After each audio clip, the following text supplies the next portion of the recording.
Hello everyone, welcome to ನಾಜಾ forum. ನಾಳೆ ಹೊಸ ವರ್ಷಕ್ಕೆ ನಾವು ಕಾಲಿಡ್ತಾ ಇದ್ದೀವಿ. ಸೊ ಇವತ್ತು 2025ರ ಕೊನೆಯ ದಿನ. ಸೊ 2025ರಲ್ಲಿ ನಾವು ನೋಡೋದಾದರೆ TET ಎಕ್ಸಾಮ್ ಆಗಿದೆ. ಅದು ಬಿಟ್ಬಿಟ್ರೆ ಕಾಲ್ಫಾರ್ಮ್ ಆಗ್ತದೆ ಅಂತ ಹೇಳಿ ಅವರು ಇನ್ನೂ ಕೂಡ ಕಾಲ್ಫಾರ್ಮನ್ನು ಕರೆದೇ ಇಲ್ಲ. ಬಟ್ ಕರಿತೇನಂತ ಹೇಳಿದ್ದಾರೆ. ಸೊ ಅದರ ಬಗ್ಗೆ ಡಿಸ್ಕಷನ್ ಮಾಡಲಿಕ್ಕೆ ಈ ವಿಡಿಯೋವನ್ನು ನಾನು ಮಾಡಿದ್ದೀನಿ. ವಿಡಿಯೋ ಇಷ್ಟವಾದರೆ ದಯಮಾಡಿ ಲೈಕ್ ಮಾಡಿ, ಶೇರ್ ಮಾಡಿ ಮತ್ತು ಸಬ್ಸ್ಕ್ರೈಬ್ ಮಾಡಿ. ಓಕೆ, ವಿಡಿಯೋವನ್ನು ಸ್ಟಾರ್ಟ್ ಮಾಡ್ತಾ ಇದ್ದೀನಿ.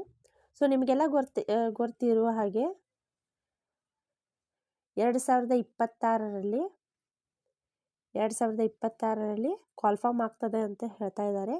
ಸೊ ಅದಕ್ಕಾಗಿ ನಾವೇನು ಮಾಡಬೇಕಪ್ಪ ಅಂತಂದರೆ 2025ರಲ್ಲಿ ನಾವು ಜನವರಿ 1ರಿಂದ ಒಂದು ರೆಸಲ್ಯೂಷನನ್ನು ತಗೋಬೇಕು.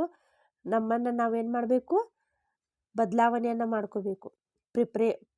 ಪ್ರಿಪೇರ್ ಆಗಿರಬೇಕು. ನಾವು ಯಾವುದೇ ಎಕ್ಸಾಮ್ ಅವ್ರು ಕಂಡಕ್ಟ್ ಮಾಡಲಿ, PSTR ಆಗಿರಲಿ, GPSTR ಆಗಿರಲಿ, HSTR ಆಗಿರಲಿ, ಯಾವುದೇ ಎಕ್ಸಾಮ್ ಆಗಿರಲಿ, ನಾವೇನು ಮಾಡಬೇಕಪ್ಪ ಅಂದರೆ ಇವಾಗಿನಿಂದನೇ ಪ್ರಿಪ್ರೇಷನನ್ನು ಸ್ಟಾರ್ಟ್ ಮಾಡಿದ್ದೇ ಆದರೆ ನಾವೇನು ಮಾಡ್ತೀವಿ, ಅವರು ಯಾವಾಗ ಕಾಲ್ ಆಗ್ತದೆ ಅವಾಗಿನವರೆಗೆ ನಾವೇನಾಗ್ತೀವಿ, ಪ್ರಿಪೇರ್ ಆಗಿರ್ತೀವಿ ಆಲ್ರೆಡಿ. ಹೌದಾ?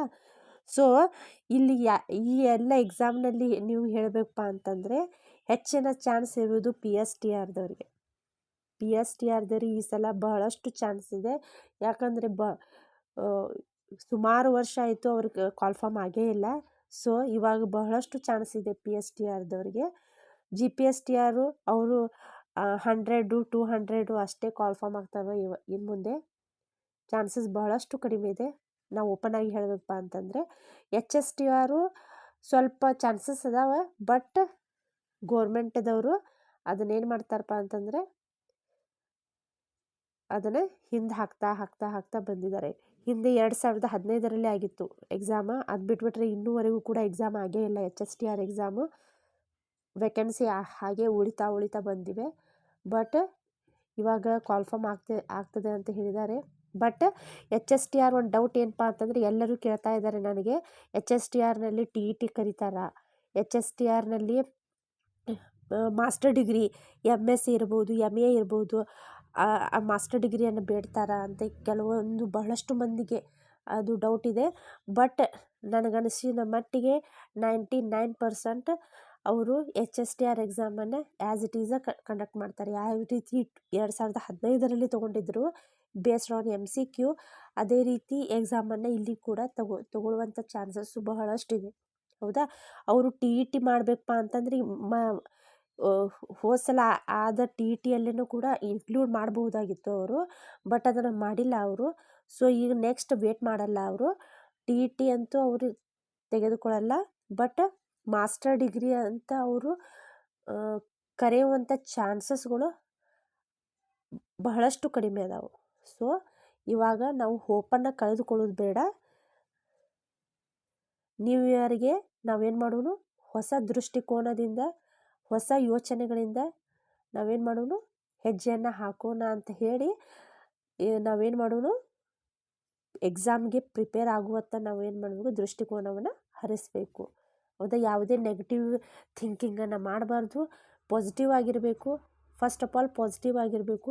ಪಾಸಿಟಿವ್ ಆಗಿದ್ದರೆ ಮಾತ್ರ ನಾವೇನು ಮಾಡ್ಬೋದು, ಮುಂದೆ ನಾವೇನು ಡಿಸಿಷನ್ ತೊಗೋತೀವಲ್ಲ ಅದಕ್ಕೇನಾಗಿರ್ತೀವಿ, ಕರೆಕ್ಟಾಗಿ ಅದೇ ಡಿಸೈಡ್ ಮಾಡಲಿಕ್ಕೆ ಸಾಧ್ಯ ಆಗ್ತದೆ. ಸೊ ಎಲ್ಲರೂ ಪಾಸಿಟಿವ್ ಆಗಿರಿ.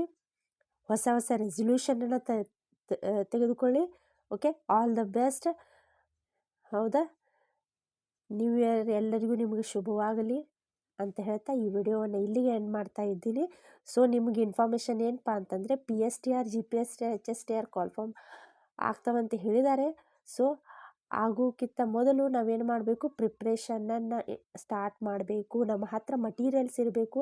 ನಾವು 50% ರೆಡಿ ಇರಬೇಕು ಅವ್ರು ಕಾಲ್ಫಾರ್ಮ್ ಮಾಡುವ ಒಳಗಾಗಿ. ಇನ್ನು 50% ಅಲ್ಲಿ ಆಮೇಲೆ ಮುಂದಿಂದನೇ ನಾವು ಮಾಡಲಿಕ್ಕೆ ಸಾಧ್ಯ ಆಗ್ತದೆ. ಸೊ ನೀವು ಇವಾಗಿಂದನೇ ಪ್ರಿಪ್ರೇಷನನ್ನು ಸ್ಟಾರ್ಟ್ ಮಾಡಿ, ಹೊಸ ವರ್ಷದಿಂದ ಪ್ರಿಪ್ರೇಷನನ್ನು ಸ್ಟಾರ್ಟ್ ಮಾಡಿ ಅಂತ ಹೇಳ್ತಾ ಈ ವಿಡಿಯೋವನ್ನು ಇಲ್ಲಿಗೆ ಎಂಡ್ ಮಾಡ್ತಾ ಇದ್ದೀನಿ. ನನ್ನ ಮಾಹಿತಿ ನಿಮಗೆ ಇಷ್ಟವಾದರೆ ದಯಮಾಡಿ ಲೈಕ್ ಮಾಡಿ, ಶೇರ್ ಮಾಡಿ ಮತ್ತು ಸಬ್ಸ್ಕ್ರೈಬ್ ಮಾಡಿ ಅಂತ ಹೇಳ್ತಾ ಧನ್ಯವಾದ.